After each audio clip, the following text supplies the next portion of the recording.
Chapitre 1. La mort qui n'arriverait pas. Cela a commencé, comme tant d'autres cas parmi les plus étranges de Poirot, non pas par un décès, mais par l'attente absolue d'un décès. C'était le matin du 7 juin 1936, et la campagne anglaise baignait dans un doux soleil, après une semaine de pluie. Aux confins du Surrey, niché entre des ormes murmurants et des pelouses immaculées, se dressait Highmere Hall, la demeure ancestrale des Cavendish Rove, une famille à la lignée fière et au scandale discret. Et là, dans le salon donnant sur la roseraie, Hercule Poirot contemplait une lettre dont le contenu défiait toute logique. La lettre, écrite d'une écriture tremblante mais précise, provenait dame Eugenia Cavendish Rowe, la matriarche du domaine. On pouvait y lire « Monsieur Poirot, je vous implore de venir immédiatement à Highmere Hall. Je suis censé être assassiné. La date a déjà été sélectionnée. La méthode a déjà été réglementée. Néanmoins, j'ai des raisons de croire que passe arriver.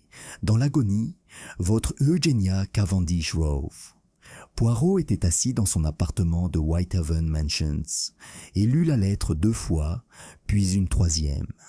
Ses yeux verts brillaient d'un amusement discret. « Un meurtre qui est ça va arriver, mon ami, mais ça va arriver pas. »« Cela peut arriver, » murmura-t-il à Hastings, qui lisait le journal du matin. C'est une contradiction des plus étranges. Annoncer sa propre mort avec une telle certitude, puis prédire son propre échec. Nom d'un nom, quel paradoxe. Hastings leva les yeux. On dirait que la vieille dame a un peu perdu la tête, à mon avis. C'est sans doute juste le stress. Une vieille propriété isolée, ce genre de choses. Non, non, non, Hastings, dit doucement Poirot. Il y a une méthode dans cette folie. Quand l'anglais s'énerve, il le cache derrière des euphémismes. Quand l'anglaise a peur, écrit une lettre. Il plia soigneusement le papier, alignant les bords avec une perfection géométrique. Non, mon ami, ce n'est pas de l'hystérie ordinaire, c'est le cri de quelqu'un qui s'attend à l'impossible. L'après-midi, ils prirent le train pour le Surrey. Poirot, impeccable dans son costume gris et son chapeau melon, resta assis droit pendant tout le trajet, les mains jointes sur sa canne à bout d'argent. Hastings, quant à lui, lisait des extraits de l'étang à propos des courses hippiques à venir. Poirot hochait la tête de temps en temps, perdu dans ses pensées. « Dites-moi, Hastings, dit-il enfin, qu'est-ce qui trouble la paix d'une aussi grande maison que Highmere Hall? Ce ne sont pas les fantômes, comme disent les romantiques, mais secrets. Ils s'accrochent aux rideaux, courent dans les couloirs et empoisonnent le thé. Et maintenant, nous allons en rencontrer un. » À la tombée de la nuit, ils atteignirent à Highmere Hall, une magnifique demeure recouverte de lierre et entourée de chênes centenaires. Le majordome, un homme maigre nommé Finch, les accueillit avec l'expression sévère d'un homme qui en avait trop vu et trop peu parlé. « Madame vous attend, monsieur, » dit Finch. « Je dois avouer qu'elle semblait plutôt agitée lorsqu'elle vous a fait venir. Je vous demande pardon, mais elle n'arrête pas de parler de la mort ces dernières nuits, et pourtant elle est plus en forme que jamais. » Poirot s'inclina poliment. « Merci, Finch. Lady Eugenia, est-ce une femme dotée d'une grande imagination ?» Finch hésita. « Je ne peux pas le dire, monsieur, mais il y avait tension dans la maison ces derniers temps, depuis le retour de monsieur Henry. »« Ah, dit doucement Poirot, un retour alors, et peut-être important. » Dame Eugénie l'attendait dans le salon, majestueuse 70 ans, aux cheveux blancs comme neige retenus par un peigne de perles. Sa posture était d'une raideur d'acier, mais son regard trahissait l'épuisement. « Monsieur Poirot, » dit-elle d'une voix aiguë et tremblante, « vous êtes venu. J'avais peur que vous me preniez pour une folle. »« Madame, » dit Poirot en s'inclinant profondément, « la folie écrit rarement des lettres aussi concluantes. Vous avez parlé d'un meurtre qui n'aura pas lieu. Vous devez tout me dire. » Elle sourit amèrement. « C'est mon propre meurtre, monsieur Poirot. On m'avait prévenu que je mourrais avant mon anniversaire. le 14 juin, à 10 heures précises, chaque détail, comme si le destin lui-même l'avait arrangé. Et pourtant, elle serra son mouchoir contre elle. Quelque chose me dit que Passette mort, bien que planifié, n'aura pas lieu. Hastings fronça les sourcils. Mais comment le saurait-on, Lady Eugenia? Parce que, dit-elle doucement, l'avertissement venait de mon défunt mari. Il est mort depuis 10 ans. Le silence qui suivit était presque physique. Poirot haussa légèrement les sourcils. De la part de votre mari, puis-je vous demander comment il vous a transmis cet avertissement? Une lettre, monsieur, manuscrite, à main cachetée, et signée de sa main, datée de la semaine dernière. Les yeux de Poirot se plissèrent légèrement, mais son ton resta doux. Et vous êtes convaincu de son authenticité? Je reconnaîtrai sa main parmi des milliers d'autres, dit-elle. C'était un homme cruel, mais consciencieux. La lettre était de sa main. Elle disait simplement ceci: tu mourras comme moi, de la même main. Prends garde à la 10e heure. Poirot croisa les mains. Et comment votre mari est-il mort? Il a été empoisonné, dit-elle. Il y a 10 ans jour pour jour, le 14 juin. On a déclaré que c'était un accident, une overdose de digitaline. Mais je n'y ai jamais cru.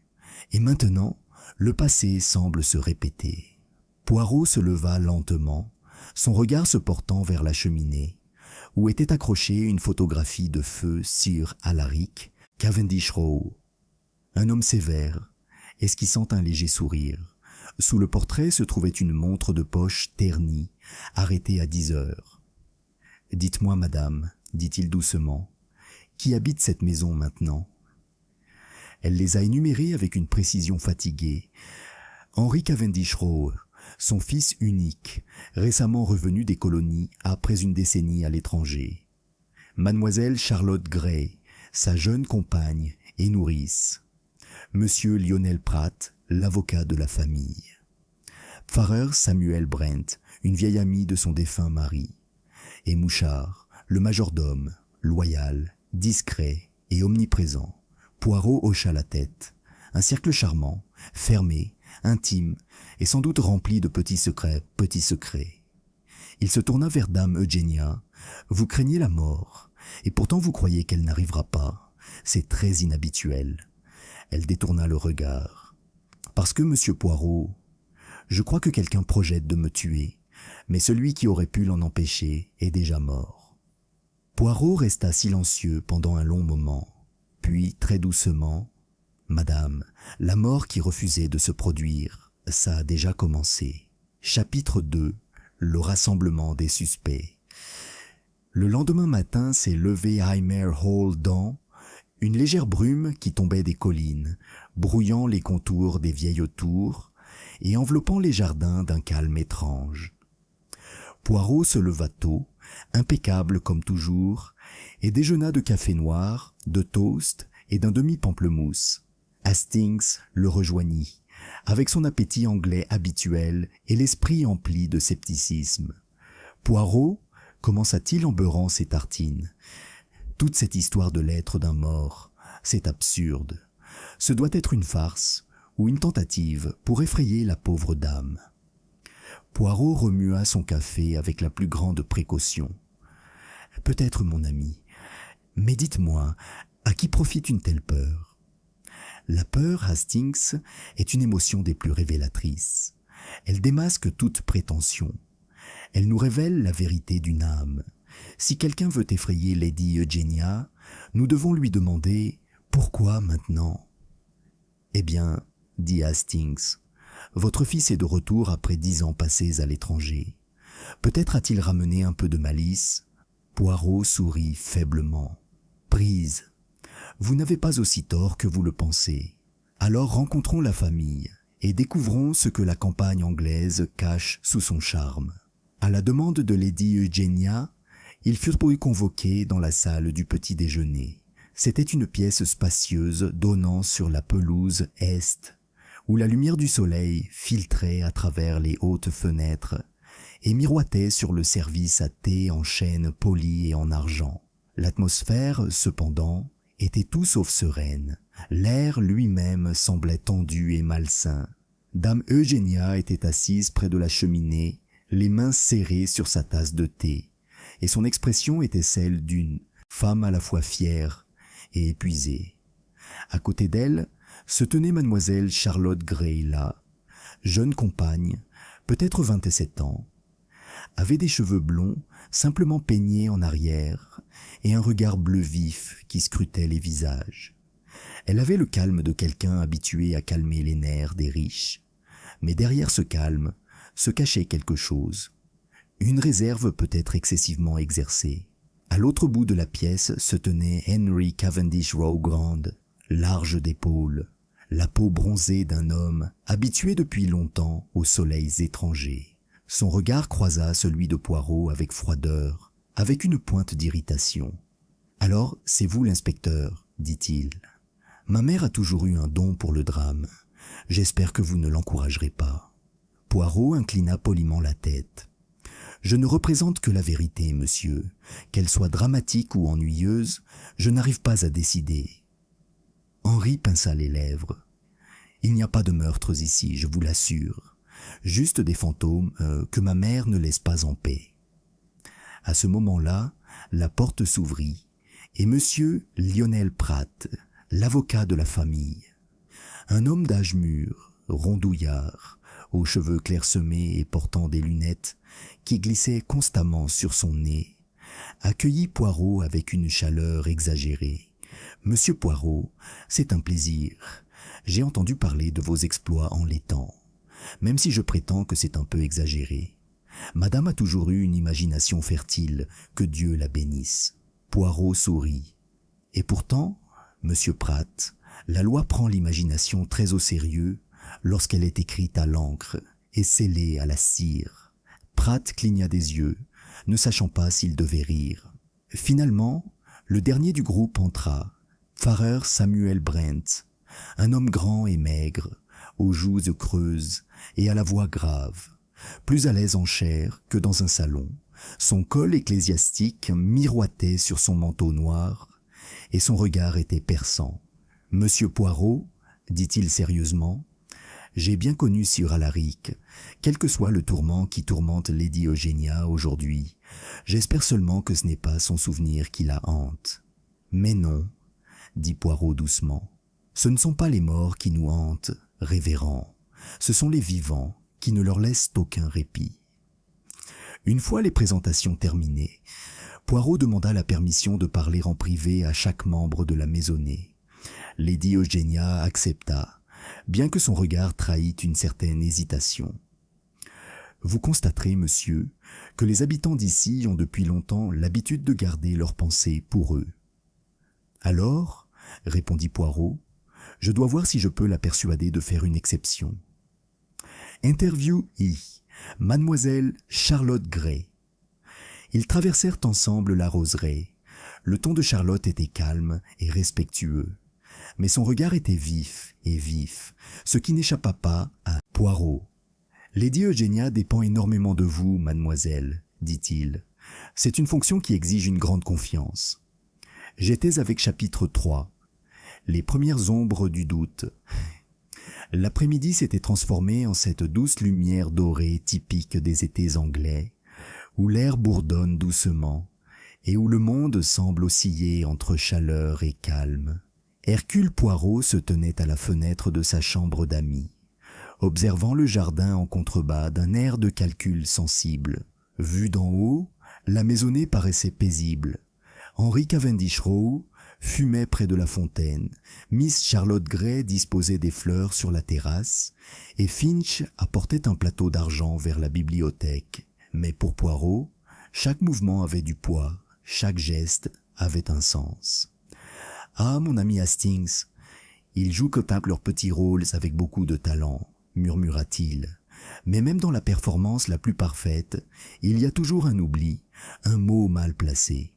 Dans ces erreurs, la vérité transparaît. » Quelques instants plus tard, Hastings entra dans la pièce, carnet à la main, plein de curiosité.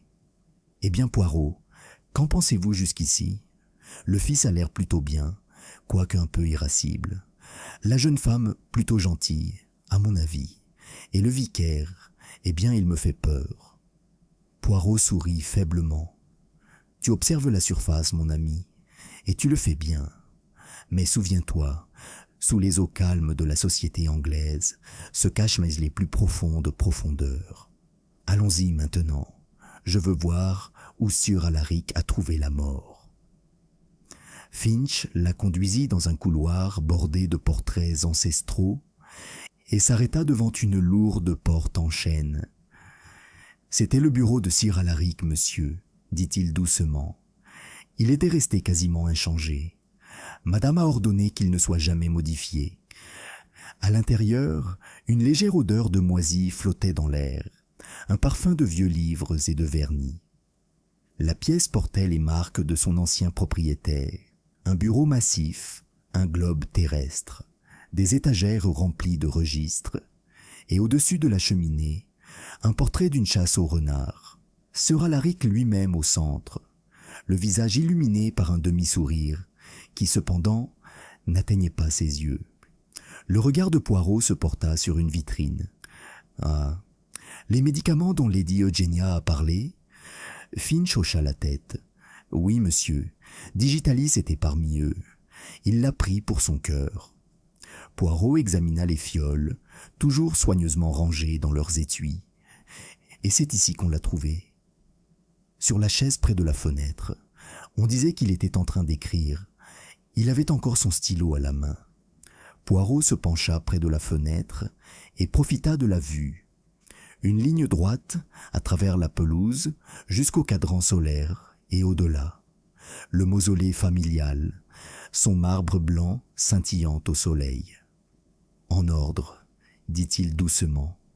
C'est l'image parfaite de la paix anglaise. Et pourtant la mort est arrivée ici sans bruit, comme un voleur qui ne se soucie pas des serrures. Plus tard dans la journée, Poirot et Hastings prirent le thé avec Lady Eugenia dans le salon. Elle semblait plus calme, même si ses mains tremblaient encore légèrement en versant le thé. « Tu as parlé à mon fils ?» demanda-t-elle. « En bref, madame, c'est un homme déterminé, peut-être trop direct pour le tempérament anglais. » Ses lèvres se retroussèrent légèrement. Il a toujours été comme son père. Il ne supportait pas la faiblesse, même chez les autres. Il a quitté l'Angleterre sous désagréables circonstances. Il y a eu une dispute entre lui et Sir Alaric. Une histoire d'argent ou d'orgueil. Je ne me souviens plus lequel est venu en premier. Est-il parti après la mort de son père? Demanda doucement Poirot. Ses yeux clignèrent. Non, il est parti, avant, et c'est seulement maintenant qu'il est revenu, comme si le destin ou la culpabilité l'avait appelé. Poirot hocha la tête sérieusement. « Et mademoiselle Gray, depuis combien de temps est-elle à votre service ?»« 2 ans. Une jeune femme compétente. Elle me fait la lecture le soir, rédige ma correspondance et s'occupe de la maison quand je ne vais pas bien. Je pense qu'elle est dévouée ?» Dame Eugenia hésita. « Dévouée, oui, même si elle semble distraite ces derniers temps. Je pense que la présence d'Henry la trouble. Peut-être le trouve-t-elle difficile. » Poirot sourit intérieurement. « Ah, difficile, certes. Et pourtant, si on y met du cœur, on peut endurer beaucoup. » Lady Eugenia se raidit légèrement. « Monsieur Poirot, je ne suis pas aveugle.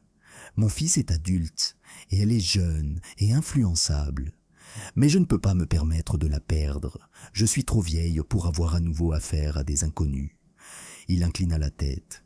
« Bien sûr, madame. Et vous n'avez pas d'autre famille ?»« Aucun. Il ne reste plus que 2 Cavendish Grove, et peut-être même pas, si cette maudite prophétie se réalise. » À la tombée de la nuit, Poirot se promenait seul dans le jardin. L'air était chargé du parfum des roses, et la première étoile du soir tremblait au-dessus des hautes cheminées du hall. Il trouva Miss Charlotte assise près du cadran solaire, les mains jointes sur ses genoux. « Mademoiselle, dit-il doucement, vous travaillez pour Lady Eugenia, mais je ne pense pas appartenir à cet endroit. » Elle leva brusquement les yeux. « Comment en arrivez-vous à cette conclusion, monsieur ?» Poirot sourit gentiment. La rose anglaise aspire au soleil lorsqu'elle reste trop longtemps à l'ombre. On dirait quelqu'un qui écoute des murmures qui ne lui sont pas destinés. Son sang-froid vacilla. Oui, j'entends des choses. Dans cette maison, impossible de ne pas entendre. Il y a tellement de tension, on ne dit jamais grand-chose à voix haute. Entre Lady Eugénia et son fils, peut-être. Oui, admit-elle doucement. Il lui en veut. Il la cache bien, mais elle est là. Il a tout perdu à la mort de Sir Alaric. Il était endetté, et son testament lui laissait presque tout. À son retour, je pense qu'il s'attendait à être pardonné et à recevoir de l'argent. Il n'a trouvé ni l'un ni l'autre. « Ah !» murmura Poirot. « Argent, orgueil, ressentiment. Voilà un triangle des plus dangereux. Et vous, mademoiselle, craignez-vous pour la sécurité de Lady Eugénia ?» Charlotte jeta un coup d'œil à la maison. Je ne sais pas quoi croire. La lettre, elle l'a terriblement effrayée. Et pourtant, une partie de moi croit quelqu'un. Volonté, elle a peur. Elle pense que tout cela n'est qu'un piège cruel. La voix de Poirot devint très douce. Alors supposons que ce soit un piège. Dans quel but ? Pour la rendre folle, murmura-t-elle. Ou pour la pousser à agir de manière irréfléchie, peut-être pour changer sa volonté. En ordre, dit Poirot. C'est très utile. Vous avez du courage, mademoiselle Gray, mais attention, le courage, mal vu, peut devenir une menace. Le dîner à Highmere Hall fut tendu. La conversation fut polie mais cassante, les rires furent de brefs. Henri parla de ses voyages en Inde et à Ceylan. Le révérend Brent citait les Écritures avec une précision troublante. Lionel Pratt ridiculisait un registre égaré. Lady Eugénia affichait un léger sourire. Poirot observait en silence, remarquant les moindres gestes. La main d'Henry se refermant sur son verre chaque fois que sa mère parlait, le regard de Charlotte se dirigeant vers l'horloge. Finch, debout près de la porte, silencieux comme une ombre. Tandis que le dessert était servi, Lady Eugénia annonça doucement « Monsieur Poirot, l'anniversaire de la mort de mon mari est dans 3 jours. Comme vous le savez, il tombe le 14. Je vous prie de rester dans la maison jusqu'à cette date. » « Bien sûr, madame, » dit Poirot. « Nous verrons si le destin s'acquitte de sa tâche. » Plus tard, dans le calme de leur chambre voisine, Hastings se tourna vers Poirot. « Eh bien, laissez-moi vous dire ceci. C'est une étrange maison. Tout le monde semble nerveux. Mais il n'y a sûrement aucun danger de meurtre ici. Enfin, tout cela pourrait n'être qu'une coïncidence, non ?» La voix de Poirot était presque un murmure. Hastings, le hasard, c'est le mot que les Anglais utilisent pour ignorer l'intention. Non, mon cher, c'est un schéma soigneusement conçu. La mort qui n'était pas censée arriver, elle attend, très poliment, son heure. Il se leva, redressa le pli de son pantalon et regarda par la fenêtre où le clair de lune tombait froidement sur le mausolée lointain. « Dans 3 jours, Hastings, dit-il doucement, nous verrons si la mort tient sa promesse ou la rompt. » Chapitre 4. Elat la Sebat, première fausse piste. Le matin du 12 juin s'annonça froid et sans couleur, comme si le monde retenait son souffle. Une fine bruine recouvrait les pelouses de Highmere Hall, donnant aux feuilles un reflet argenté et rendant les allées de gravier glissantes et sombres. Poirot, qui détestait l'humidité presque autant que les pensées confuses, resta à l'intérieur, assis près du feu de la bibliothèque, impeccable comme toujours, sa moustache luisant tel un petit croissant provocateur dans l'obscurité. Hastings entra avec une expression légèrement irritée sur son visage. « Maudit temps !» murmura-t-il. « On dirait qu'un truc terrible va arriver. » Poirot leva doucement les yeux. « Mais oui, Hastings, c'est peut-être le cas. Tu ne veux pas dire… » Poirot leva le doigt. « Patience, mon ami. Le meurtrier, s'il y en a un, est un homme ou une femme calculateur. Il ou elle prend son temps. Le jeu doit se dérouler, le signal doit être donné. En attendant, nous observons. Hastings fronça les sourcils.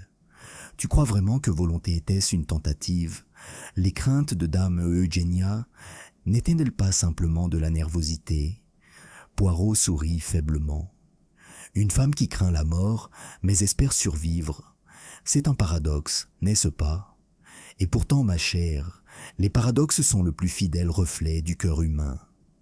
Un coup frappé à la porte les interrompit. Finch entra, son visage émacié aussi inexpressif que la pierre sculptée. « Pardonnez-moi, monsieur, mais dame Eugénia requiert votre présence dans la salle à manger. Il y a eu, disons, un léger dérangement. » Poirot se leva immédiatement. « Une perturbation? Voyons, voyons. » Un léger chaos régnait dans la salle du petit déjeuner. Charlotte Gray se tenait pâle et tremblante près de la fenêtre, tandis que lady Eugénia était assise à table, raide, sa tasse de thé intacte. Sur la nappe reposait un petit objet enveloppé dans du papier de soie. Déballé, il révélait quelque chose d'étrange. Un rossignol mort. Son corps délicat était enveloppé d'un ruban cramoisi noué en nœud. Les sourcils de Poirot se haussèrent légèrement. Prise, comme c'est théâtral. La voix de Charlotte tremblait. Il était posé sur le rebord de la fenêtre quand j'ai ouvert les rideaux ce matin. J'ai failli crier. Henry Cavendish Row se tenait sur le seuil, l'air horrifié. Une mauvaise blague, tout à fait. On essayait d'effrayer ma mère. Finch jure qu'il n'y avait personne. Poirot se pencha. Les plumes de l'oiseau étaient encore humides de la pluie. Quelque chose scintillait faiblement autour de son cou. Ah, qu'est-ce que c'est? Il souleva délicatement le ruban. Une petite carte y était attachée. 4 mots y étaient inscrits, d'une écriture manuscrite et raffinée. Il reste encore 3 jours. Soyez prudents. Lady Eugénia laissa échapper un cri étranglé. Vous comprenez maintenant. Monsieur Poirot? La prophétie continue. Il m'a prévenu de l'heure, 10 heures. Et maintenant, ça. Poirot posa soigneusement la carte sur la table. Madame, ceci n'est pas un avertissement de fantôme, c'est un acte humain, délibéré et cruel. Il se tourna vers Henry. Êtes-vous certaine qu'aucun étranger n'a pu pénétrer dans les lieux? La mâchoire d'Henry se crispa. Personne ne peut. Les portes sont fermées la nuit. Alors, dit doucement Poirot, notre petit messager s'est envolé hors de la cage. Plus tard dans la matinée, Poirot demanda à parler aux domestiques. Finch les conduisit dans l'arrière-cuisine, où les 2 servantes, Alice et Beryl, attendaient nerveusement. Leur récit était pas des simples.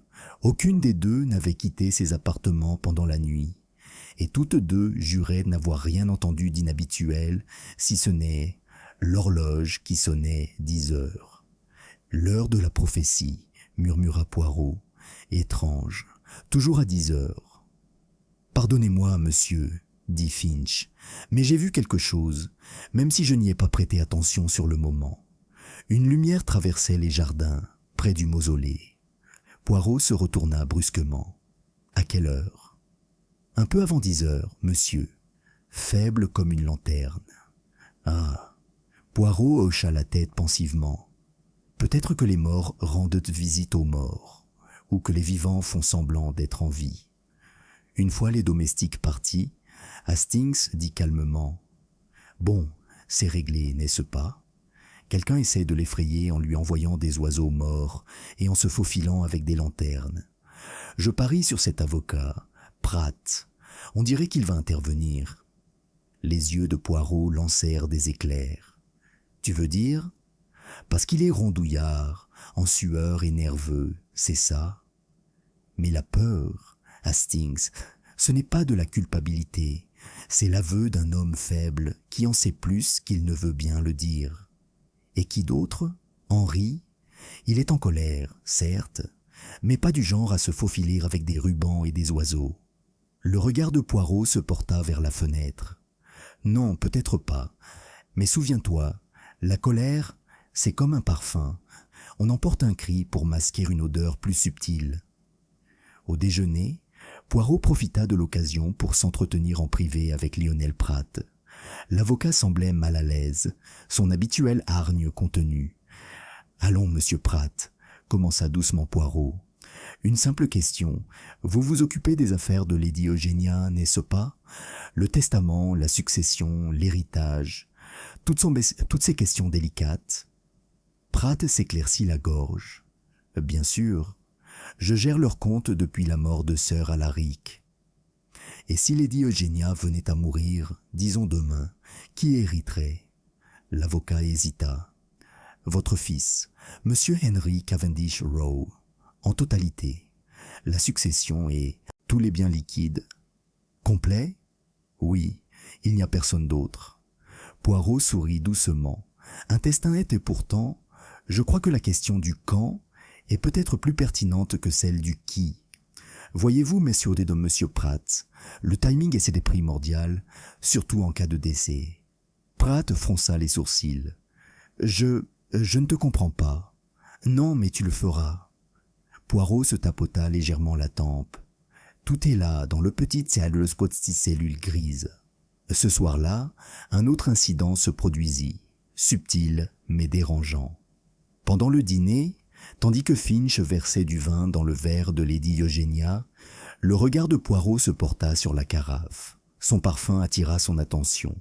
Il se leva discrètement et s'approcha. « Madame, dit-il, accordez-moi un peu de liberté. » Il trempa une cuillère dans le vin, en goûta une goutte et fronça aussitôt les sourcils. « Ce vin, quand a-t-il été ouvert ?» Finch se figea. « Juste ce soir, monsieur, depuis le sous-sol. » Poirot reposa son verre. Il n'est pas bouchonné, mais il n'est pas propre non plus. Une amertume, subtile, mais distincte. Digitale peut-être. Dame Eugénie pâlit. Henri sursauta. « C'est absurde. »« Peut-être, » dit Poirot calmement. « Peut-être pas. J'aimerais le faire tester pour être sûr.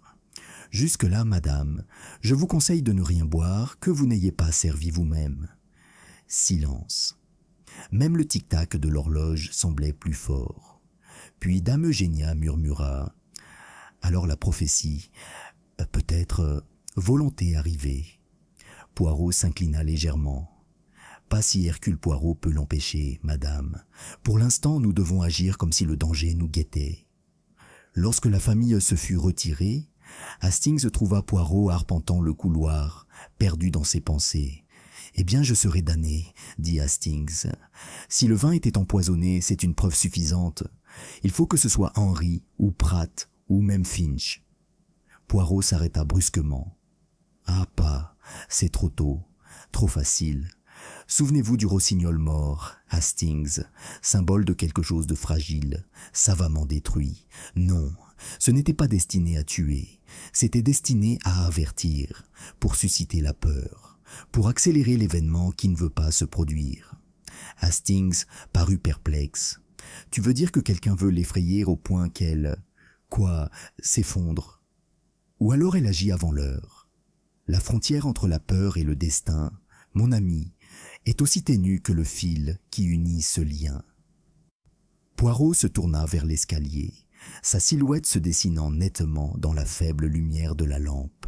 « Demain, nous verrons le visage derrière ce petit drame. Il y a déjà un coupable, un homme qui, même maintenant, se sent en sécurité sous ce masque. » Il jeta un dernier coup d'œil à la porte de la bibliothèque, où le portrait de Sir Alaric se profilait dans l'ombre. « Et peut-être, murmura-t-il, que les morts n'écrivent pas de lettres, mais que les vivants peuvent en écrire à leur nom. » Chapitre 5. L'ombre du motif. Le lendemain matin, gris et brumeux, le parc de Windermere Hall était plongé dans un silence mélancolique. Le lac en contrebas de la terrasse miroitait faiblement à travers la brume, sa surface lisse comme du verre, troublée seulement par une légère brise. L'ambiance au manoir n'était guère meilleure. La tension flottait dans l'air, et même les domestiques évoluaient dans un silence anxieux. Poirot était déjà assis dans la salle à manger, impeccablement vêtu comme toujours, sirotant son café avec une délicate précision. Son regard errait sur le pot de confiture en argent, le porte-pain poli et le journal plié à côté de son assiette, le tout parfaitement disposé. Mais ses pensées, comme Hastings le devina à la lueur familière de sa concentration silencieuse, étaient déjà loin de la table. « C'est étrange, Hastings, » commença enfin Poirot en pliant soigneusement le journal.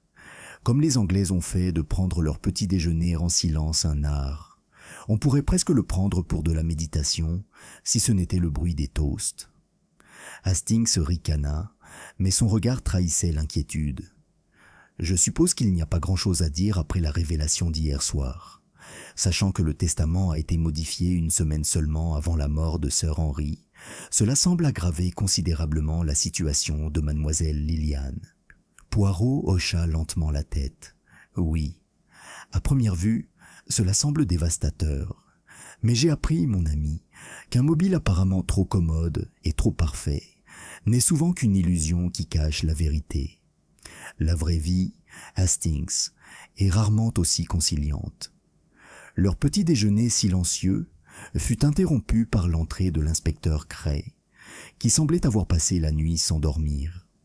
Son uniforme était légèrement froissé, ses yeux cernés de fatigue. « Monsieur Poirot, » dit-il, « j'ai parlé au coroner. L'examen préliminaire n'indique ni empoisonnement, ni signe physique de lutte. Et, plus intrigante encore, aucune cause précise de décès. C'est comme si Sir Henry avait tout simplement cessé de vivre. » Le regard de Poirot s'aiguisa. « Ah, la mort qui n'aurait pas eu lieu, et pourtant, elle a eu lieu. Fascinant. » Il se leva légèrement et épousseta un grain de poussière de sa manche. « Dites-moi, inspecteur, qu'en est-il du testament lui-même ? » « C'est authentique, » dit Cray. « Signé, notarié et dûment soumis. Tout revient à mademoiselle Liliane. Mon cousin, monsieur Roland, reçoit une modeste allocation, et le reste est distribué à diverses œuvres caritatives. Et qui étaient les témoins ? Le docteur Hargreaves et le majordome Mason. » Poirot haussa un sourcil. Le médecin et le domestique. Quelle charmante symétrie. L'un pour le corps, l'autre pour la maison. J'aimerais leur parler à nouveau, cette fois, de leurs observations, pas seulement de leur signature.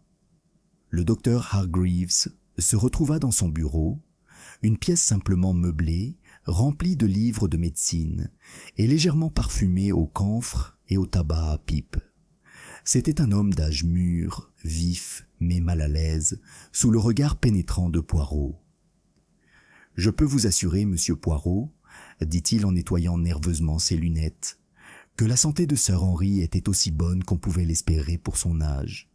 Son rythme cardiaque était régulier, ses poumons étaient propres. Je n'ai constaté aucun signe de mort subite. Et pourtant, dit doucement Poirot, cet homme est mort. » Le médecin soupira. « En effet, j'ai examiné le corps 2 fois. Il n'y avait pas d'écume à la bouche, pas de décoloration, pas de rigidité qui indiquerait une violence. Je ne peux pas l'expliquer. J'aurais pu soupçonner une embolie, mais il n'y avait aucun symptôme antérieur. » Poirot se pencha légèrement en avant. « Vous étiez l'un des témoins du testament, n'est-ce pas ? » ?»« Oui. Sir Henry m'a invité dans son bureau un après-midi. Mason était présent. Il semblait parfaitement à l'aise, calme, voire serein. Je me souviens de son étrange sérénité. » Poirot hocha la tête pensivement. « Merci, docteur. Une dernière question. Comment était-il les jours suivants ? Avez-vous remarqué un changement chez lui ? » Le médecin hésita. « Maintenant que vous le dites, oui. Il était renfermé. Pas vraiment malade, mais distant, comme s'il avait un pressentiment secret. Quand je lui ai suggéré de se reposer, il a ri, d'un rire étrange et cassant, et a dit qu'il se reposerait bien assez tôt. Ça me fait encore frémir quand j'y pense. » Poirot inclina gravement la tête. « Voilà, docteur, peut-être plus révélateur que n'importe quel rapport d'autopsie. » Leur conversation suivante eut lieu avec Mason, le majordome, un homme digne d'une 50aine d'années, dont le maintien et la voix exprimaient la dignité lasse d'un serviteur de longue date. Il reçut Poirot et Hastings dans son bureau, la voix basse et les yeux cernés. « Sir Henry était un homme bien, » dit-il calmement. Mais il a changé ces dernières 2 semaines, depuis l'arrivée de cette lettre. Le regard de Poirot se porta vers le haut. Une lettre, dites-vous? De qui? Je ne sais pas, monsieur. Il est arrivé par la poste de Londres, et Sir Henry l'a lu seul dans son bureau. Après, il a semblé tourmenté. Je l'ai entendu un jour parler tard le soir à la bibliothèque, presque en train de se disputer, même s'il était seul. Et qu'a-t-il dit exactement?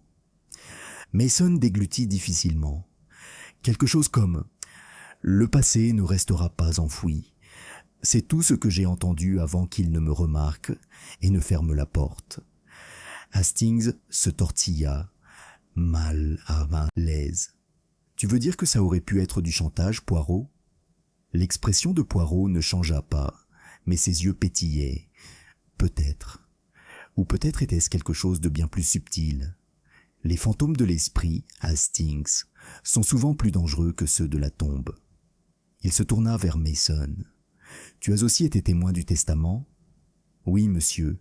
Sir Henry semblait parfaitement normal ce jour-là. Mais après, il a lui-même mis le document sous clé. Il ne voulait pas que quelqu'un d'autre y touche. » La voix de Poirot s'adoucit. « Et où étiez-vous la nuit de sa mort ?»« Dans le garde-manger, monsieur. Je prépare le vin pour le dîner. Je n'ai rien entendu d'inhabituel jusqu'à ce que mademoiselle Liliane hurle. » Poirot hocha la tête. « Merci, Mason. Tu m'as été d'une grande aide. » Lorsque le majordome fut parti, Hastings soupira. « Eh bien, ça nous apprend quelque chose. Sir Henry a reçu une lettre mystérieuse et s'est comporté bizarrement par la suite.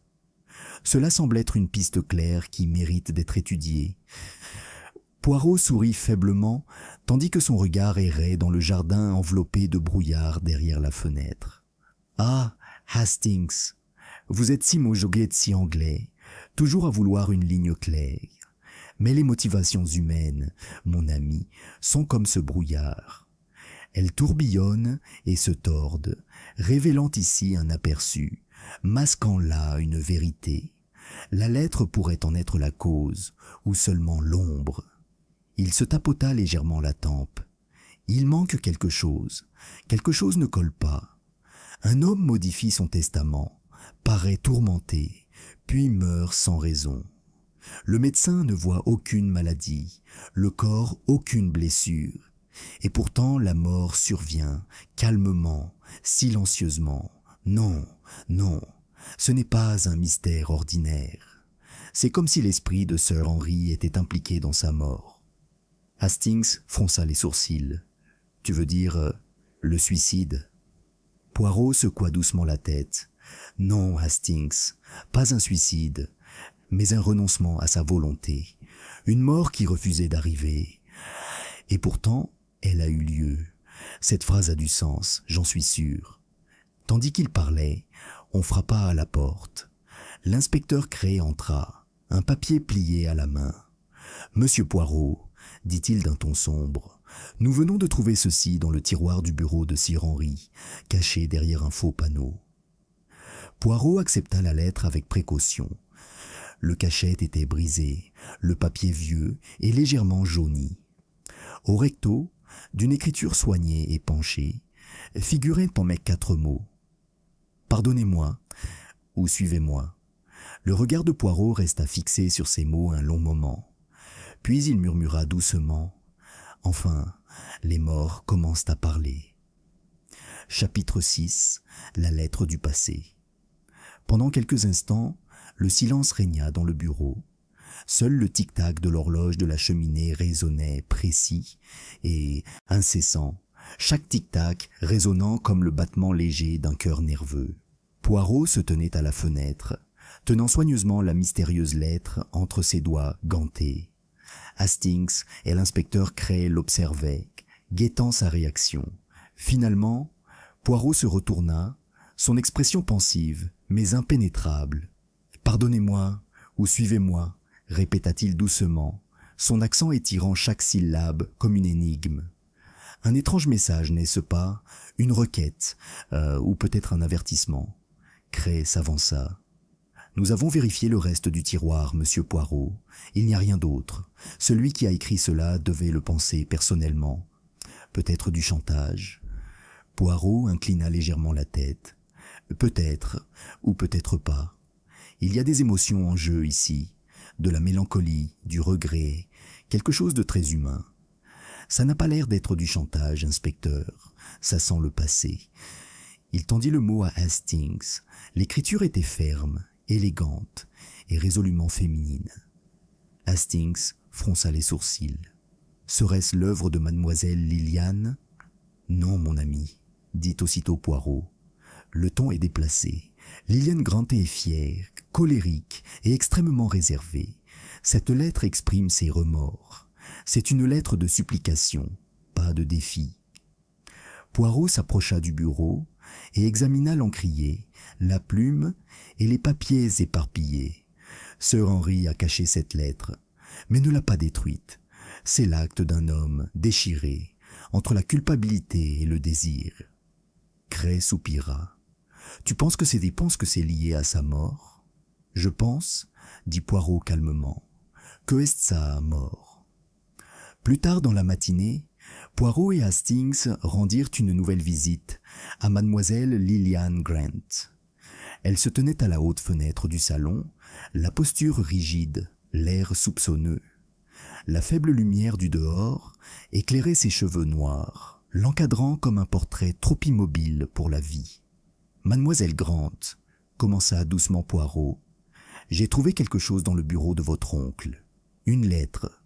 Peut-être pourriez-vous nous aider à en comprendre le sens. » Ses yeux clignèrent. « Une lettre? Oui. Un qui commence par les mots « Pardonnez-moi » ou « Suivez-moi ». L'effet fut immédiat. Son visage pâlit, ses lèvres s'entr'ouvrirent comme tacades sous le choc, avant qu'elles ne se ressaisissent et ne se détournent.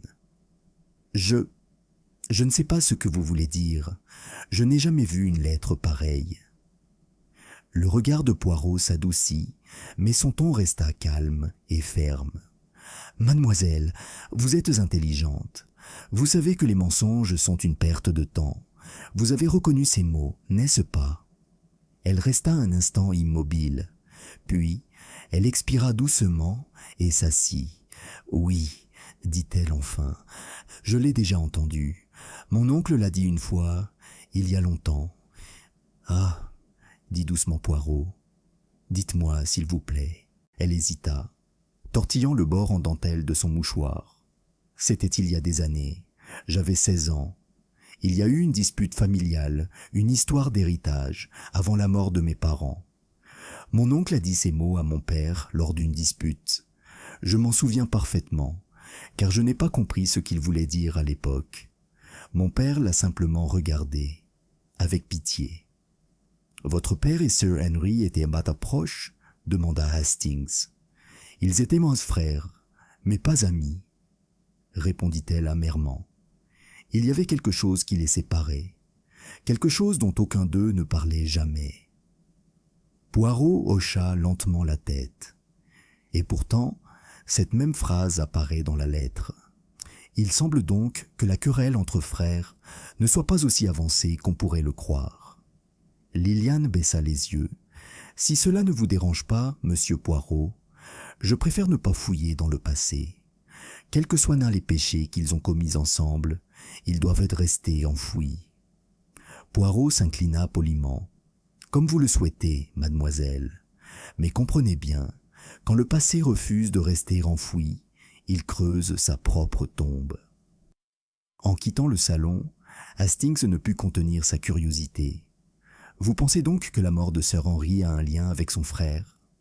Poirot ajusta son chapeau, les yeux brillants. « Mais bien sûr, les conflits familiaux, mon ami, sont le terreau le plus fertile pour la tragédie. Les racines sont profondes, et souvent, ce ne sont pas les vivants qui règlent leur compte, mais les morts. » Au bout du couloir, il s'arrêta brusquement. « Dites-moi, Hastings, qu'est-ce qui vous vient à l'esprit concernant votre cousin, monsieur Roland ?»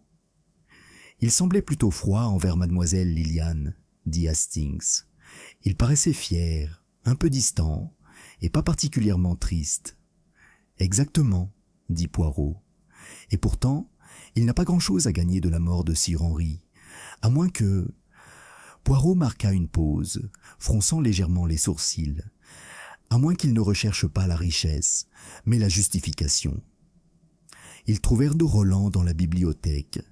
Il était assis près de la cheminée, un journal à la main, apparemment sans le lire.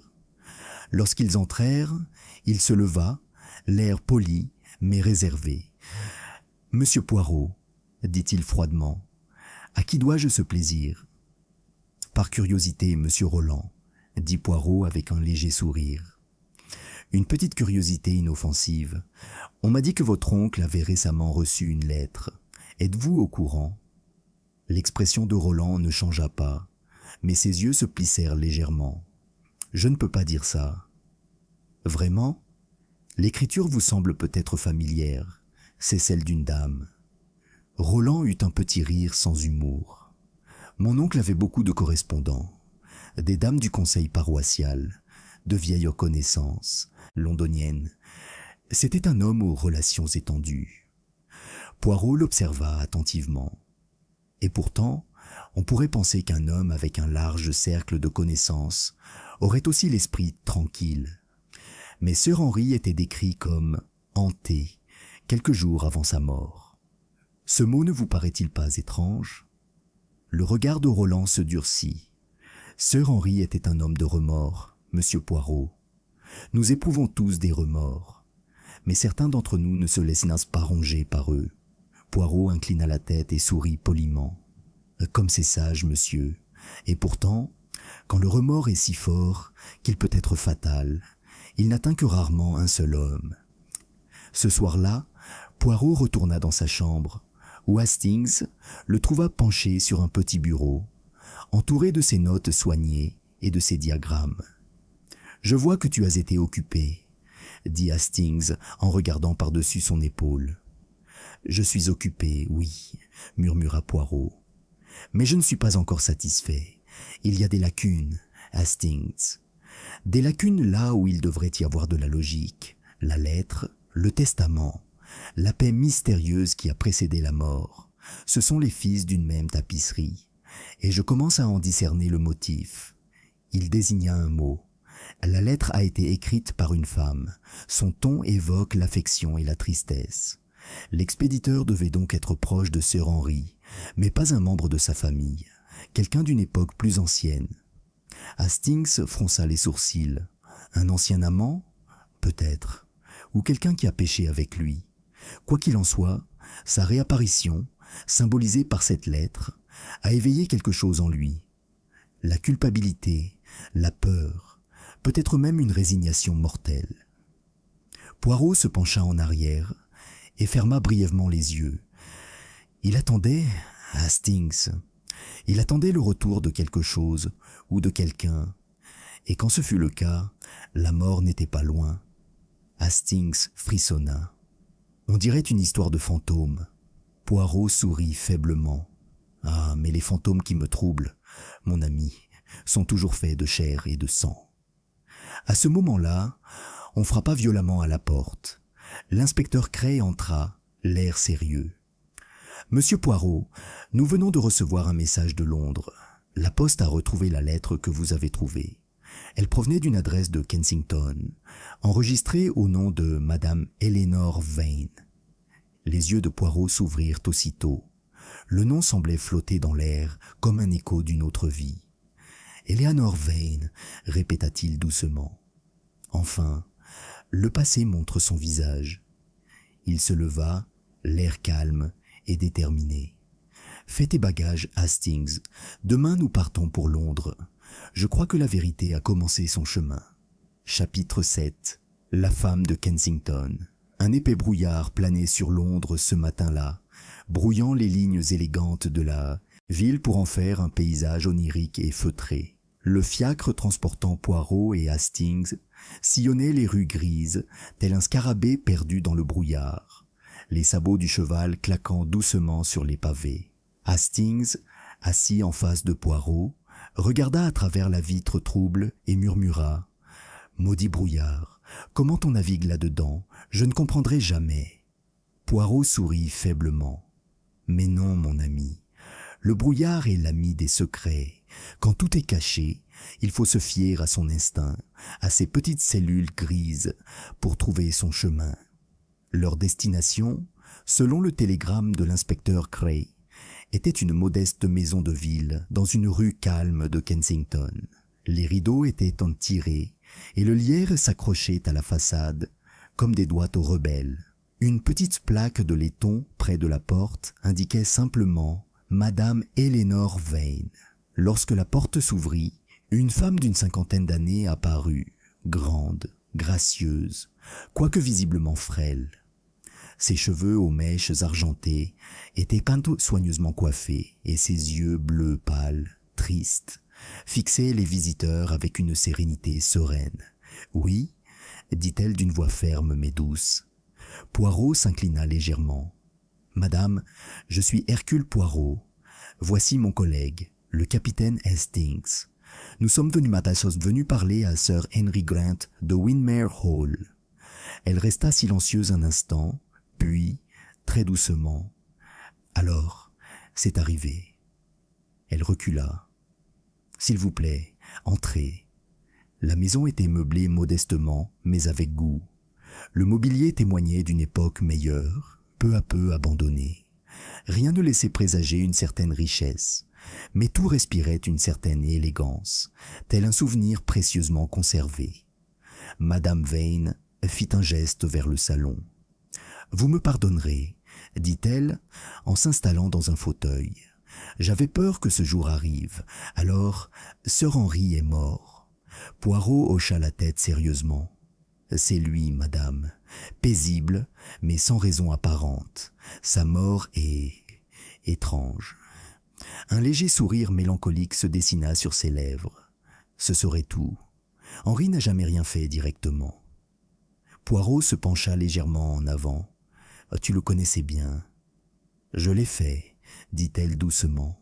« Autrefois, en effet, il y a bien des années, avant que tout ne change. » Hastings hésita, ne sachant pas s'il devait parler, mais le ton doux de Poirot l'encouragea à continuer. « J'ai rencontré Henry Grant en 1898, » dit-elle, en jetant un coup d'œil par la fenêtre. Il était veuf depuis peu et débordait de charme, d'esprit et de mélancolie. Je venais de me marier avec un homme riche mais cruel. Henry et moi sommes devenus proches, trop proches. Elle sourit tristement. Dans un autre monde, nous aurions pu nous marier, mais la vie accorde rarement de telles grâces. Poirot ne dit rien, hocha simplement, légèrement la tête, et laissa la pause remplir l'air autour d'eux comme du brouillard. « Finalement, » poursuivit-elle, « mon mari a découvert nos lettres. Il y a eu un scandale. Henry s'est enfui à la campagne. J'ai été envoyé à l'étranger. Je ne l'ai jamais revu. Les années ont passé, et à mon retour en Angleterre, j'ai appris qu'il avait hérité de Windermere Hall. Je lui ai écrit une fois pour lui demander pardon, ou peut-être pour lui pardonner. Je n'ai jamais su lequel. » Les yeux de Poirot brillèrent. « C'était la lettre que tu as envoyée récemment ?» Elle parut surprise. « Oui, comment vas-tu » Il leva doucement la main. « Parce qu'on l'a trouvée dans son bureau, madame. Les mots « Pardonnez-moi ou suivez-moi » Ses yeux se remplirent de larmes. J'ai écrit ces mots parce que je ne supportais pas le poids du non-dit. Je pensais qu'il les détruirait. Au lieu de cela, il semble les avoir gardés. » Le ton de Poirot était doux, mais son regard pénétrant. « Et qu'est-ce qui vous a poussé à écrire à nouveau après tant d'années ?» Madame Vane hésita, les mains légèrement tremblantes. « Parce que, » murmura-t-elle, « j'ai entendu quelque chose qui m'a inquiété. Une rumeur. Henry avait écrit à quelqu'un, prétendant être surveillé, que son passé le rattrapait. Je voulais lui dire que, quoi qu'il se soit passé, je ne lui voulais aucun mal, mais comme il n'y avait pas de réponse, j'ai craint le pire. » Poirot fronça légèrement les sourcils. « Tu as envoyé la lettre par la poste ?»« Oui, de cette même maison, il y a 2 semaines. » Il se leva et commença à arpenter le petit salon. Son regard erra sur la cheminée, le bureau et les photos encadrées. « Dites-moi, madame, dit-il finalement, y avait-il autre chose entre vous et sœur Henry qui aurait pu susciter de la culpabilité ?» Elle leva brusquement les yeux. « De la culpabilité ?» Poirot inclina la tête. « Pardonnez ma franchise, mais on ne meurt pas de paix, on meurt de fardeau.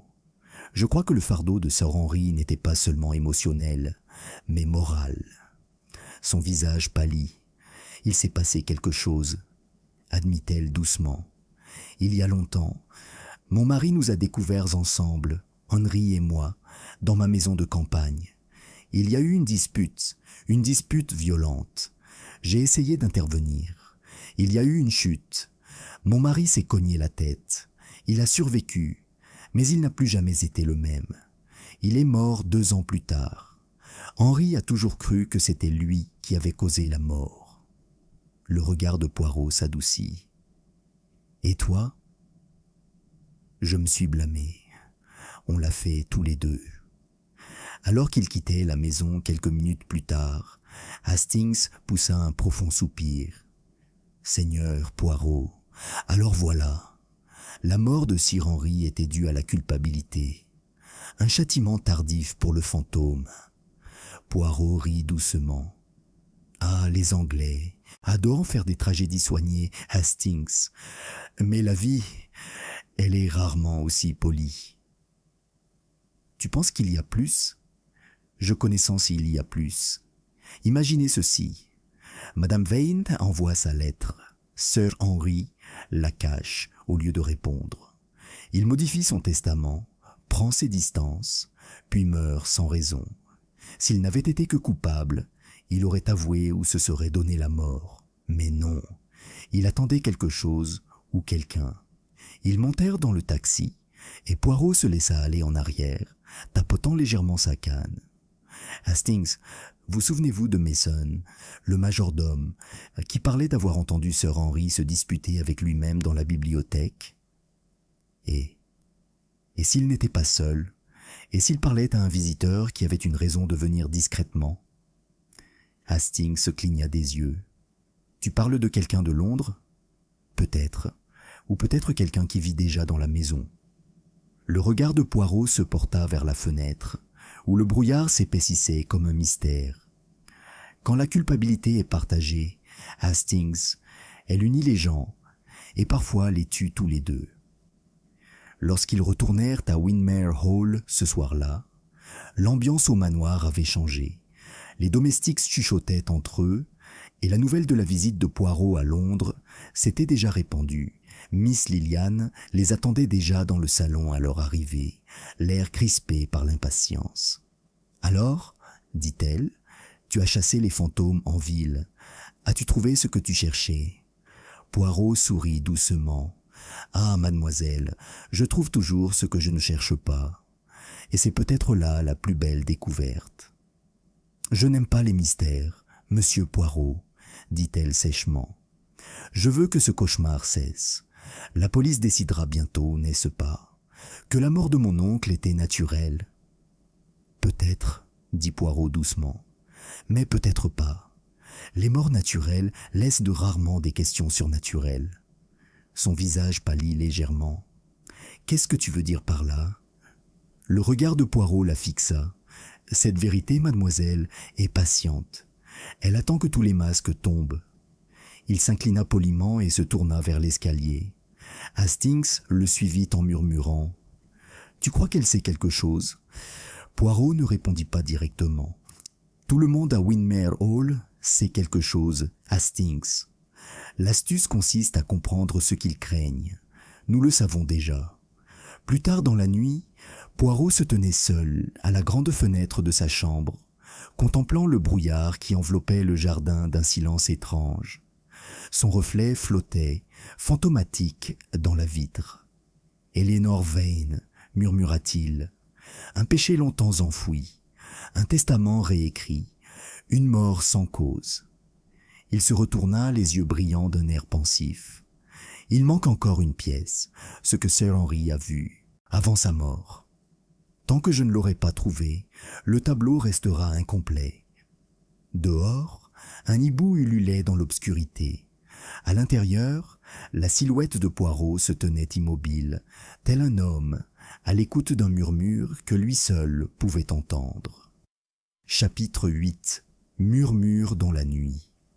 Le lendemain matin, l'air gris et maussade, qui semblait s'être installé sur Windmere Hall, ne changea guère. Le brouillard planait encore sur les pelouses, tel un souvenir tenace, et même les moineaux sur la terrasse semblaient en s'être endormis, leurs ailes hésitant, comme s'ils craignaient de troubler le silence. À l'intérieur, l'atmosphère était pesante, imprégnée d'une peur inexprimée, une maisonnée vivant dans l'ombre inquiétante de la mort. Poirot était assis, impeccable comme toujours, à la table du petit déjeuner, le café intact. Hastings lisait le journal du matin et observait le regard de son ami se porter vers la fenêtre, avec ce silence étrange qui trahissait une profonde réflexion. « Tu n'as pas dit un mot depuis le lever du soleil ?» osa demander Hastings. « Que se trame-t-il dans tes fameuses de petites cellules grises ?» Poirot sourit faiblement. « Mon ami, il y a des matins où le silence est le seul compagnon de la réflexion. Nous sommes maintenant sur le point de comprendre, peut-être à un pas de la vérité. Vous parlez des aveux de Madame Van ? En partie, oui, dit Poirot en posant prudemment sa tasse. La lettre restait bien d'elle, et son histoire passée, tragique, certes, ne fait qu'expliquer. Pourquoi Sir Henry pourrait se sentir coupable, non comment il est mort ? Sa mort n'était pas seulement le fruit de la mémoire, il avait de la précision, du timing, et un but précis. Hastings fronça les sourcils. « Tu veux dire que quelqu'un t'a aidé ?» L'expression de Poirot ne changea pas. « Je dis, Hastings, que dans les affaires humaines, même les morts les plus naturelles peuvent être dirigées par une main invisible. » À cet instant, la porte s'ouvrit et l'inspecteur Cray entra, l'air sombre. « Monsieur Poirot, dit-il, nous venons de recevoir le rapport final du coroner. La cause du décès reste indéterminée. Ni empoisonnement, ni traumatisme, ni insuffisance cardiaque. C'est comme si l'homme s'était simplement arrêté de mourir. » Les lèvres de Poirot se retroussèrent d'un légèrement. « Ah, je m'en doutais. Une mort sans cause n'est pas un mystère. C'est un message. » Cray haussa un sourcil. « Un message ? » « Oui, » répondit doucement Poirot, « et j'ai l'intention de le lire. » Plus tard dans la matinée, Poirot rassembla toute la maisonnée dans le salon pour un interrogatoire plus approfondi. Liliane arriva la première, pâle et tendue, les mains jointes devant son visage. Roland la suivit, l'air suffisant et légèrement impatient. Les domestiques, Mason, le majordome et Madame Webb, la gouvernante, se tenaient sans près de la porte, observant attentivement. Poirot commença sans hésitation.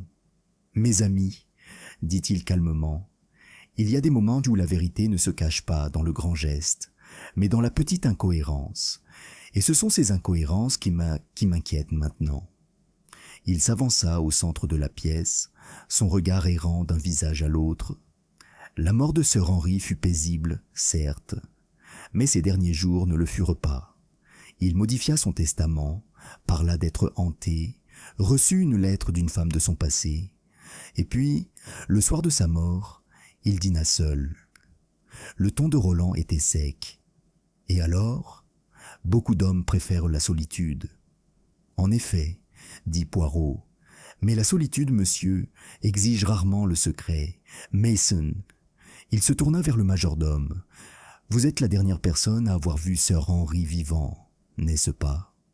Oui, monsieur. J'ai apporté son plateau repas dans son bureau vers 20 heures. Il a demandé à ne pas être dérangé. Poirot hocha la tête. Et qu'a-t-il mangé? De la soupe, du pain, du faisan froid et du vin. Le regard de Poirot s'aiguisa. Ah, le vin, c'est toi qui l'as préparé? Oui, monsieur, je l'ai décanté moi-même de la cave cet après-midi. Poirot marqua une pause. Et c'était la même bouteille que nous avons utilisée pour dîner plus tôt ce soir? Mason cligna des yeux. Non, monsieur, Sir Henry a commandé un millésime plus ancien qu'il gardait dans son cabinet privé. Je l'ai récupéré comme demandé. » Poirot hocha lentement la tête. « Et tu as essayé ?»« Non, monsieur. » Le silence régna dans la pièce. Poirot prolongea la pause. Curieux n'est-ce pas? Le grand sieur Henry, homme de routine, choisit une autre bouteille, restée intacte pendant des années, et il meurt cette nuit-là. La voix de Liliane tremblait. « Tu veux dire que quelqu'un l'a trafiqué ?» Poirot écarta légèrement les mains. « Je ne suggère rien, mademoiselle. Je constate simplement que le plus petit écart révèle souvent la plus grande vérité. » Puis il se tourna vers l'inspecteur Gray. « Vous avez fait examiner la bouteille ?»« Oui, » répondit Gray. « Rien d'inhabituel, aucune trace de poison. »« Exactement, » dit doucement Poirot. « Rien vérifiable. » Hastings fronça les sourcils. « Tu parles d'un poison rare ?» Poirot secoua doucement la tête. « Non, Hastings, quelque chose de bien plus subtil, pas de nature chimique mais psychologique. » Il se mit à arpenter la pièce, les mains jointes dans le dos. Un homme reçoit une lettre d'une femme liée à un péché profondément enfoui. Consumé par elle, il change de testament, puis meurt sans raison. Il est assassiné non par des armes ou du poison, mais par suggestion, par la foi. Il a peut-être cru que la mort était venue le chercher, et c'est ce qui s'est passé. Gray le fixa du regard. « Tu veux dire qu'il a souhaité mourir ?»« Pas tout à fait, » dit Poirot en plissant les yeux. « Il a pas été poussé à une conviction qui a rendu sa mort inévitable. La question est qui l'a poussé à cette conviction ?» Son regard parcourut à nouveau la pièce, s'attardant brièvement sur Liliane, puis sur Roland. On le saura bien assez tôt. Ce soir-là, Poirot se retira tôt dans sa chambre, mais le sommeil lui manquait. Il s'assit près du feu, les yeux fixés sur les flammes, ses pensées suivant les fils de ce qu'il appelait le meurtre invisible. Quelque part entre la lettre et le testament, entre la culpabilité et l'héritage, se trouvait le mobile. Il savait que le problème ne résidait pas dans la manière dont Sir Henry était mort, mais dans la raison pour laquelle il avait accepté la mort si facilement. Tandis qu'il réfléchissait, un léger bruit attira son attention, un léger craquement dans le couloir. Poirot se leva silencieusement et se dirigea vers la porte. Lorsqu'il l'ouvrit, le couloir était faiblement éclairé, des ombres s'étirant le long des murs telles des veines sombres. Et là, à mi-chemin du couloir, il aperçut une silhouette, une femme en chemise de nuit claire, marchant lentement vers l'aile est. « Mademoiselle Liliane » murmura doucement Poirot. Il la suivit silencieusement, veillant à ne pas laisser le plancher trahir ses pas. Elle avançait avec une étrange détermination, le visage inexpressif, le regard vide, comme guidée par une force invisible. Elle s'arrêta devant la porte du bureau, la pièce où Sir Henry était mort. Poirot retint son souffle lorsqu'elle entra. Un instant plus tard, il entendit un léger murmure. « Pardonnez-moi ou suivez-moi. » Le pouls-d'âne de Poirot s'accéléra. Il entra dans la pièce. « Mademoiselle, » dit-il doucement. Elle se retourna, surprise, comme si elle s'était réveillée d'un rêve. « Monsieur Poirot, que faites-vous ici ? » « Je devrais peut-être vous poser la même question, mademoiselle. Il est tard, et pourtant vous marchez comme en transe. » Elle hésita et trembla. « Je ne sais pas. J'ai rêvé de lui, de mon oncle. J'ai entendu sa voix m'appeler depuis cette pièce. » Les yeux de Poirot brillèrent. « Ah, l'esprit est un étrange théâtre, n'est-ce pas ? Mais dites-moi, quand vous êtes entré, qu'avez-vous dit ?» Ses lèvres s'entr'ouvrirent. « Je ne sais pas. Je crois avoir répété quelque chose de la lettre. » Poirot s'approcha d'une voix calme, mais précise. « Sir Henry a peut-être entendu ces mêmes mots avant sa mort. » Elle le fixa, confuse et effrayée. « Tu crois que je... » ?»« Non, je te jure, je ne lui ai jamais voulu de mal. » Poirot posa doucement une main sur son épaule. « Je vous crois, mademoiselle, mais quelqu'un en avait vraiment très envie. Le lendemain matin, Poirot se tenait au bord du lac. Le brouillard l'enveloppait comme un linceul. Hastings s'approcha, son manteau resserré contre le froid. « Tu as l'air inquiet, dit-il. » La voix de Poirot était calme. « Parce que le schéma est presque parfait, Hastings. Le crime n'était pas basé sur la violence, mais sur l'influence. Quelqu'un ici, quelqu'un d'intelligent, connaissait la culpabilité de Sir Henry, la lettre, sa conscience fragile. Ils ont utilisé cette connaissance non pas pour le frapper, mais pour le faire se frapper lui-même. » Hastings fronça les sourcils. « Une sorte de meurtre psychologique ?»« Exactement, » dit Poirot, les yeux brillants. Une mort qui refusait de se produire jusqu'à ce qu'elle soit évoquée. Il se tourna vers le manoir, une pointe de satisfaction dans la voix. « Il est temps, Hastings. Demain, nous les rassemblerons tous. Les vivants affronteront la vérité, et les morts parleront enfin. » Chapitre 9. Le rassemblement des ombres. L'aube se leva lentement et sombrement sur Windermere Hall. Un pâle voile d'or tremblotant à travers la brume qui planait encore sur le parc, tel un secret non avoué. C'était un matin qui semblait réticent à s'ouvrir, réticent à troubler le silence qui régnait sur la maison depuis la mort de Sir Henry. À l'intérieur, Poirot était déjà réveillé, assis devant la cheminée. Ses chaussures cirées reflétaient la lumière du feu.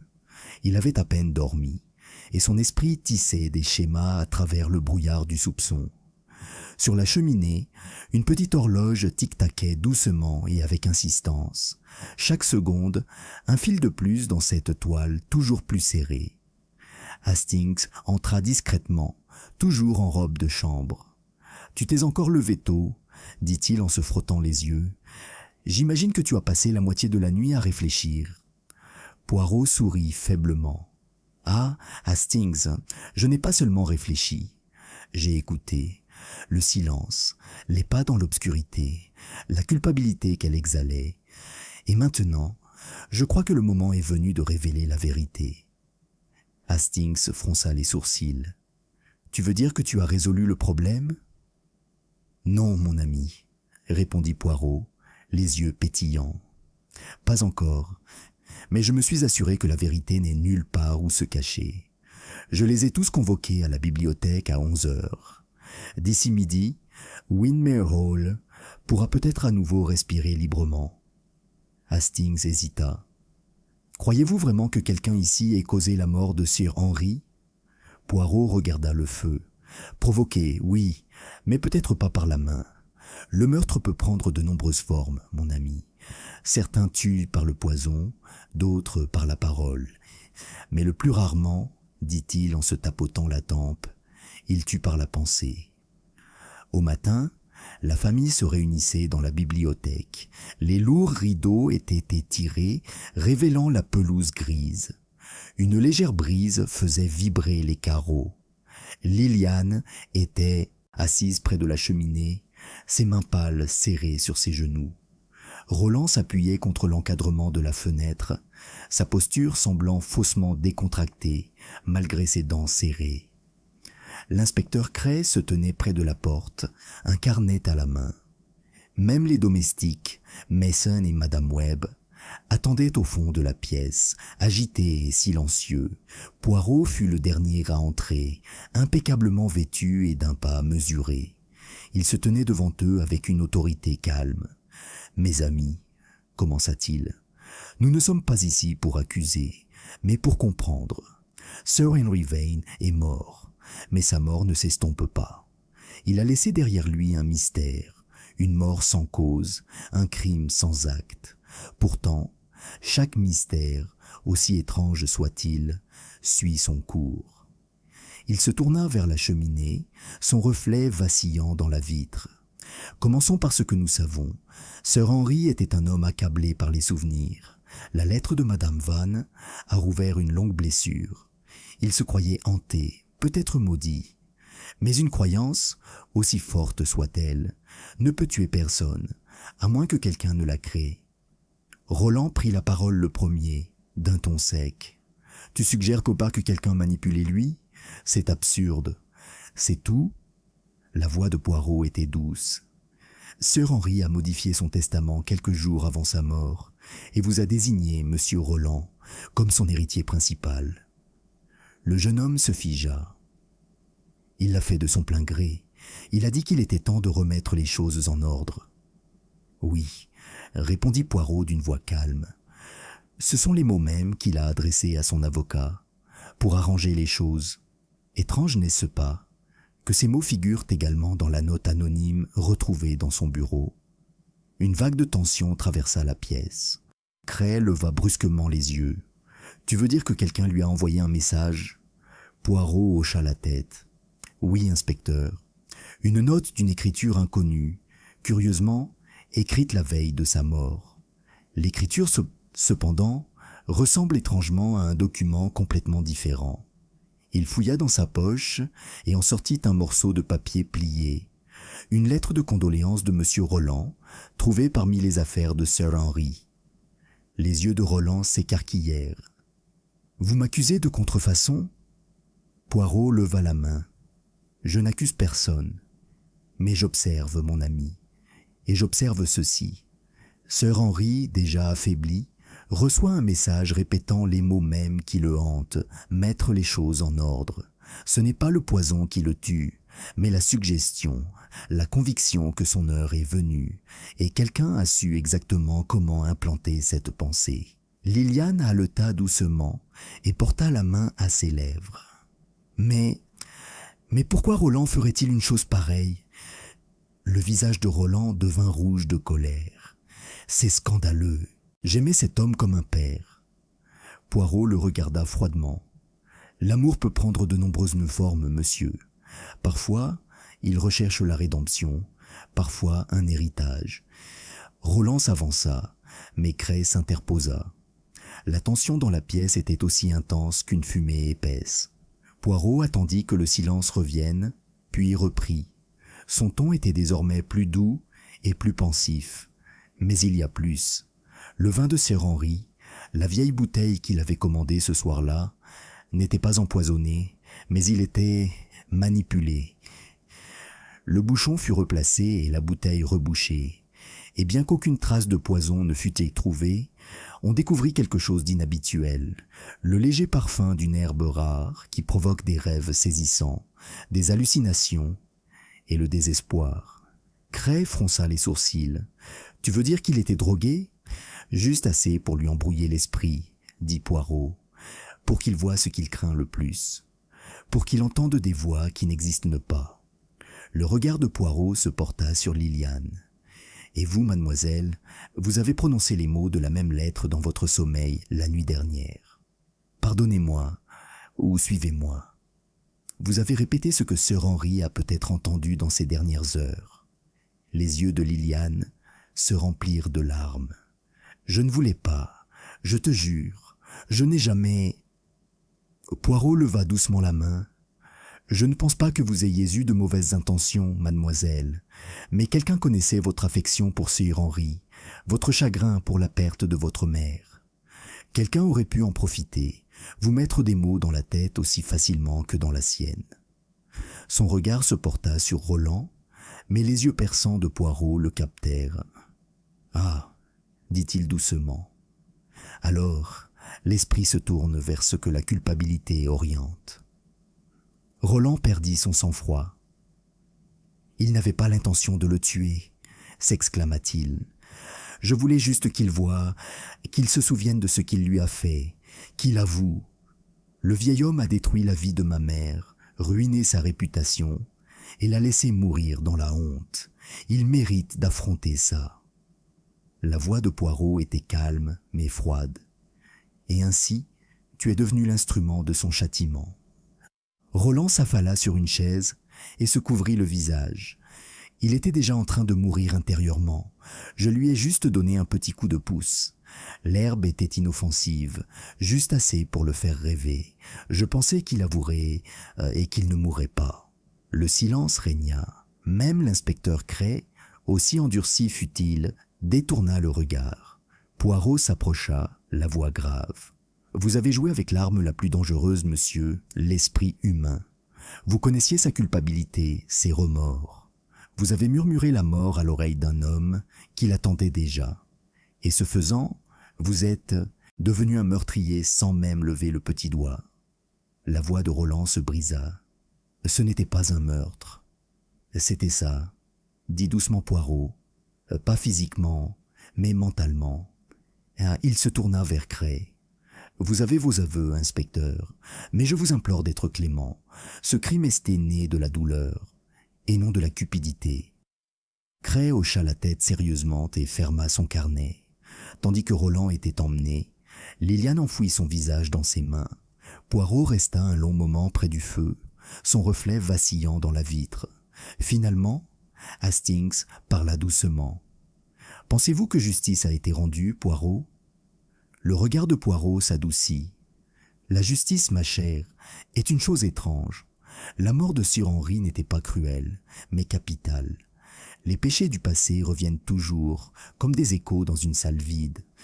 On ne peut pas y échapper, on ne peut que les écouter. Dehors, le brouillard se leva enfin, révélant le lac. Sa surface miroitait silencieusement et argentée comme un miroir, reflétant peut-être non pas ce qui se trouvait au-dessus, mais ce qui se trouvait en dessous. Chapitre 10. Réflexions en silence. Ce matin-là, Windermere Hall était inhabituellement silencieux, comme si les murs digéraient les révélations de la veille. L'écho des confessions, des murmures et des péchés cachés s'était installé dans un silence pesant qui enveloppait chaque recoin. Même les domestiques se déplaçaient d'un pas mesuré, veillant à ne pas perturber ce calme fragile. Poirot se tenait à la fenêtre de l'aile est, les mains jointes dans le dos, son regard balayant les pelouses embrumées. Le lac miroitait faiblement, argenté et immaculé, reflétant le doux ciel gris. Hastings s'approcha silencieusement, sa légèreté habituelle tempérée par le poids des récents événements. « C'est fini », dit Hastings doucement. « Roland, il est parti avec l'inspecteur. » L'expression de Poirot resta calme, presque pensive. « Oui, mon ami, le coup est fait, mais les vagues demeurent. » Hastings fronça les sourcils. « Pensez-vous qu'il ait vraiment compris la gravité de ses actes ?» Poirot se retourna, les yeux brillants d'une intensité silencieuse. Il comprenait parfaitement, peut-être trop bien. Jouer avec sa conscience est un jeu dangereux. La main peut être douce, mais l'esprit qu'elle touche peut être fragile. On ne peut pas prévoir où la culpabilité mènera quelqu'un, ni où la mort suivra. Il s'approcha de la cheminée et disposa distraitement les bûches, comme si leur ordre pouvait restaurer l'harmonie. Mais à la fin, tout finit par se révéler. Les petites cellules grises, Hastings, elles révèlent toujours quelque chose. La vérité peut se cacher, mais elle ne disparaît pas. Et lorsqu'elle est mise en lumière, les motifs émergent, précis et indéniables. Hastings s'appuya contre l'encadrement de la porte, toujours inquiet. « Avez-vous parfois regretté d'avoir dit la vérité, Poirot ? Parfois, elle semble impitoyable. » Poirot secoua la tête. « Le remords, ma chère, est réservé à ceux qui ne reconnaissent pas les conséquences de leurs actes. La justice n'est pas la miséricorde, mais la clarté. Et la clarté, aussi douloureuse soit-elle, libère l'esprit. » En bas, mademoiselle Lilian Grant traversa tranquillement le salon. Elle avait passé la matinée à ranger les lettres et les souvenirs de son oncle. Ses mains étaient d'âne ferme, mais son regard était distrait. Poirot l'observait depuis la porte et remarqua son calme prudent, qui dissimulait l'agitation qu'elle ressentait. « Vous avez bien fait, mademoiselle, » dit doucement Poirot en s'approchant. « Vous avez fait éclater la vérité, non par vos actes, mais par votre honnêteté, par votre présence. Vous n'aviez pas besoin de parler pour que les morts y se révèlent. Ils ont parlé à travers vous. » Liliane leva les yeux, surprise. « À travers moi ? » ?»« Oui, » dit Poirot. « La lettre que vous avez lue dans son sommeil a rappelé à Sir Henry ses peurs, ce qu'il portait en lui depuis longtemps. Votre voix inconsciente a répété ce qu'il ne pouvait exprimer, et pourtant, votre intention n'était pas malveillante. C'est là toute la différence entre l'innocence et le crime. Elle expira lentement. Je suppose que c'est logique, mais j'ai l'impression de marcher dans l'ombre, Poirot. Le passé ne nous a jamais vraiment quittés. Il était resté et a attendu. Poirot inclina la tête. Et maintenant, c'est fini. Les ombres ne disparaissent pas.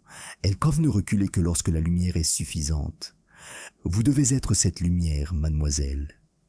Elle hocha la tête, et un petit sourire hésitant a apparu sur son visage. J'essaierai.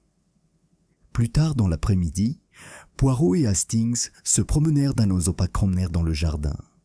L'air était frais et légèrement parfumé de mousse et de terre. Hastings jeta un coup d'œil à Poirot, qui se déplaçait avec sa précision habituelle, tapotant doucement les pavés de sa canne. « Voilà donc la fin de l'histoire, » dit Hastings. L'acte de Roland, l'herbe, la lettre, tout a contribué à la mort de Sir Henry. « Oui, » répondit Poirot, « une mort orchestrée par la connaissance, la peur et la suggestion. L'esprit est capable d'actes incroyables, certains nobles, d'autres terribles. La mort de Sir Henry n'était ni naturelle ni violente. Elle était inévitable compte tenu des circonstances. » Hastings frissonna. « Et Eleanor Vane, que va-t-elle devenir ?» Poirot sourit faiblement. Elle a affronté son passé et a avoué ce qu'elle portait en elle. Cela seul est une sorte d'absolution. Son chemin est clair. Dans la vie, on ne peut jamais effacer le passé, mais on peut apprendre à vivre avec. Ils s'arrêtèrent sur la rive du lac. L'eau était calme, reflétant le ciel couvert. « C'est étrange, Poirot, » murmura Hastings. « Comme la justice prend parfois des formes que nous ne reconnaissons pas. Personne n'a été empoisonné, personne n'a été battu, et pourtant, le coupable a été révélé, l'innocent épargné et la vérité révélée. » Exactement, Hastings. Et c'est précisément pourquoi il faut étudier la nature humaine, et pas seulement les faits. Pour comprendre le cœur, l'esprit, le poids de la conscience, liste la clé pour résoudre l'énigme.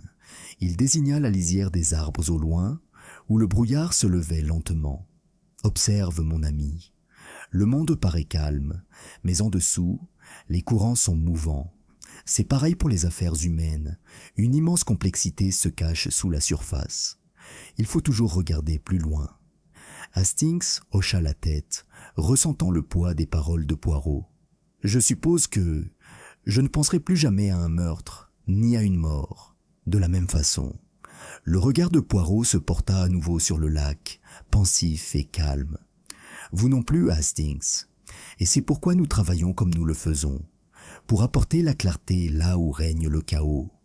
Pour permettre aux morts, aux blessés, et même aux coupables, de trouver leur place dans l'ordre des choses. » Ce soir-là, la famille se réunit une dernière fois au salon. Il n'y avait plus de tension, seulement une réflexion silencieuse sur les événements. Poirot se tenait près de la cheminée, avec une assurance parfaite et une attitude calme. « Mes amis, dit-il, nous avons vu les conséquences des péchés cachés, de la culpabilité inexprimée et du pouvoir subtil de la suggestion. La mort de Sir Henry, aussi inhabituelle soit-elle, nous enseigne une chose. L'esprit peut être aussi mortel que la main, le passé aussi influent que le présent. Et lorsque la connaissance, la peur et le remords convergent, la vie peut prendre fin sans violence. » Les yeux de mademoiselle Liliane brillèrent, et elle hocha légèrement la tête. Roland, accompagné de l'inspecteur Cray, semblait abattu, mais étrangement soulagé d'apprendre la vérité. Poirot sourit faiblement et croisa les mains. « Et maintenant, les vivants peuvent respirer librement. Le passé a été traité, les coupables ont été traduits en justice, et les innocents sont indemnes. La vie continue comme elle doit l'être, et chacun apprend tranquillement ses leçons. » Hastings se tenait là et murmura « Penses-tu que Windmere Hall sera à nouveau un jour pareil? Le regard de Poirot s'adoucit, tandis qu'il observait la pièce. Non, Hastings. Les murs se souviennent, certes, mais ils pardonnent aussi. Et c'est peut-être la plus grande des grâces. Il se tourna vers la porte, d'un pas léger et déterminé. Viens, Hastings, il est temps de partir. Justice a été rendue, la vérité a éclaté, et le monde extérieur attend. En partant, Poirot s'arrêta sur le seuil et jeta un dernier regard en arrière. Au revoir, Windmere Hall. Vous avez été témoin d'une tragédie, mais vous la supporterez. Souvenez-vous, les petites cellules grises ne reposent jamais, et l'esprit parle toujours, si vous êtes prêt à l'écouter. Dehors, le ciel s'était légèrement dégagé, la lumière du soleil perçant la brume de ses rayons dorés. Le lac scintillait d'une tranquillité paisible, et au loin, les ombres du passé semblaient enfin se dissiper, laissant Windmere Hall en paix. Chapitre 11. Écho du passé. Les jours qui suivirent la révélation de Windmere Hall furent inhabituellement calmes. Mais Poirot sentit que la solution n'avait pas encore été définitivement trouvée, non pas parce que les coupables n'avaient pas été confrontés, mais parce que les effets de secrets enfouis depuis longtemps se cachent souvent comme des ombres